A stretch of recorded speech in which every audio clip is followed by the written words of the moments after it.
Good morning. It is another gorgeous day in late May in the Willamette Valley in Oregon. It's going to reach about 90 today, and it's a little bit warm for my taste, but, honestly, I really can't complain all that much. So I apologize about the road noise and about the poor quality of the video. I mean, we can only do so much with cell phones and selfie sticks and brackets and and time in the day. And right now I'm on my way to a job site, but I don't choose when inspiration hits. That's the glory of inspiration. So my name's Robin Wengert, and I am the founder for Chrysalis Sustainable Communities, providing safe places, safe havens for profound change. And I was listening to a program on NPR, OPB radio, on Sunday, I believe it was, called Livewire. And they were interviewing two gentlemen who call themselves the Minimalists. And they started going into their life stories and how, through one series of events or another, they decided to downsize all of their possessions because they weren't happy. Through circumstances related to loss of family, divorce, one of the gentlemen had to move. And so he packed up all his belongings, moved to a new place, and for whatever reason at the time, I don't recall the exact part of this story, he didn't unpack right away. And over the next 3 months, what he found was, as he lived his daily life and did the things which were important to him, he found that basically he only ended up unpacking about 85% of his belongings, and that was all he needed. It was really all he wanted, and he found his life greatly simplified, the amount of mental clutter greatly diminished, and simply feeling happier because he didn't have all of this stuff, both in his external physical environment as well as his internal mental environment, that were taking up space and taking up energy. And then one day his friend came over and made some comment about him having this great wall mount for a big screen TV, and expounding on the types and sizes of TVs which he could get to go into that wall mount. And he said, I don't think I need that. I don't think I need that TV. I don't think I'm going to get one. And his friend kind of just looked at him in shock and started asking questions. And after the end of the conversation, his friend said, This sounds really great. Okay, how do I become a minimalist? And so that's how they got their start, as these two guys who now go around giving lectures and seminars and advice on how to minimalize the amount of clutter in our life. So you're probably wondering where this is going. Chrysalis, at its most foundational level, is this idea that within an intentional community, we have the ability to support one another in ways which, within our normal day-to-day society, we simply just don't have. We don't see the kind of community in our day-to-day lives that can be really, truly beneficial. We're all living hand to mouth. We all have too much to do every day. There's too many rooms to clean, too much work to be done at work, too much yard work to be done, too much auto maintenance to be handled. And so we spend our lives crazily running around like chickens with our heads cut off, trying to get all these things done, and we don't actually enjoy our lives, and don't have enough time to make connections with friends, family, and even strangers and other people in our society, in our community.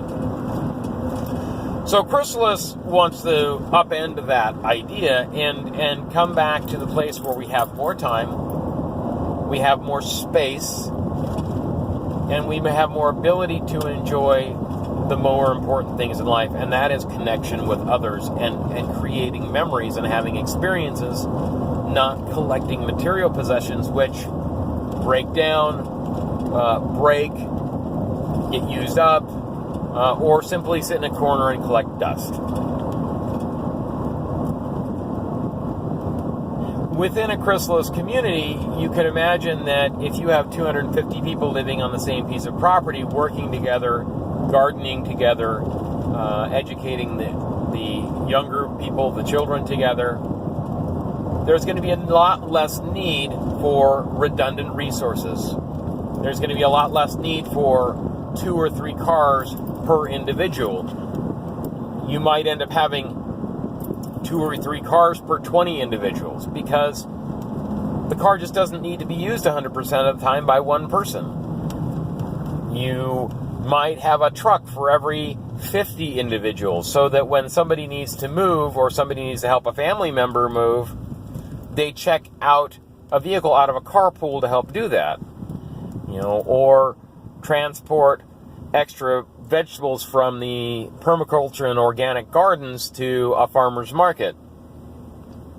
It becomes a community of shared resources, which takes the burden off of each individual, both to pay for things like the maintenance, the fuel, and the insurance, but also shares the burden of having to pay for the vehicle itself. The vehicle becomes more efficiently used. This also creates a connection between people, because all of a sudden now we're not simply taking the most convenient route of hopping in our car and going. We're taking others, hopefully, into consideration and checking out vehicles and planning ahead of time so that each person has the use of a resource when they need it. It takes a shift in our mental attitude, because it becomes a situation where convenience doesn't take precedence over consideration for our environment, for our economy, or for others. Not that convenience isn't nice, and not that it can't be planned for, but there's a balance of it, instead of that being always the go-to answer. Well, I want it now. Let's rethink that, because if we're going to live in this world together, especially long-term,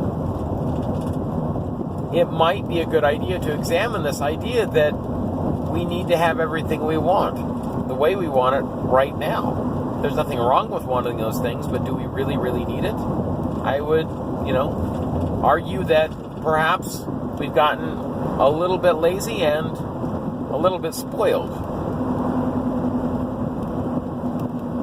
But when you come back to another concept in minimalism, one of the things that, again, these 2 gentlemen were talking about, the minimalists, was that when they looked at their lives with all this stuff in it, the 6-figure income, the 5,000 square foot house, the 6 or 7 cars, the multiple bedrooms with lots of furniture that nobody ever slept in and nobody ever used, what they found was, and again, this may not be a new concept to many of you, it certainly wasn't a new concept to me, but what they found was that this stuff didn't actually make them happy. What really meant something, what really had meaning in their lives, was the opportunity to connect with friends and family and have experiences which they could take with them in forms of memories. Let's do a little bit of an experiment. If you were to lose everything that you own, so think about everything that you own right now, all your possessions, and for whatever reason, let's say natural disaster, economic disaster, who knows, but you ended up essentially losing everything that you owned. You didn't have a house to stay in. Your furniture was gone, burned, ruined, whatever. If you didn't have anything left of your possessions, what would you do? How would you make it through that kind of a trauma? I've been there. It's happened to me.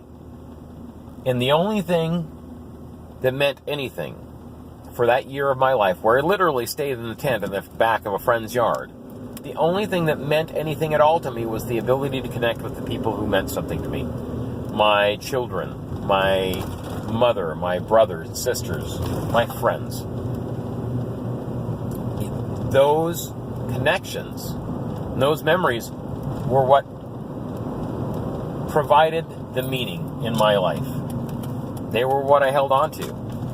And to this day, those things mean more to me than most of the things that I own, with some very few exceptions, which are things of my father's, which have a lot of personal meaning to me.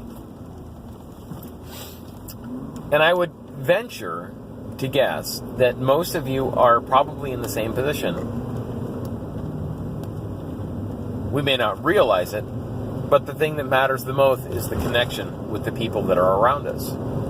And that is also a truly foundational aspect of what Chrysalis is about. It's creating connection with others so that no matter the circumstances, death, tragedy, natural disaster, economic disaster, whatever the circumstances, we have each other to rely on. We have the emotional and mental support that we need to make it through and to thrive regardless, to have good memories regardless of our personal circumstances. And that's the most important thing, at least in my opinion. It's a connection with human beings. Because if everything else goes away, if everything else were to go away, the most important thing to have left, the most important thing to have, period, would be our connections with others.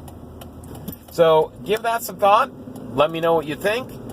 And if you like this video and like the idea of intentional community that has shared resources and creates intimate and personal connections to rely on, then please go and look at my other videos.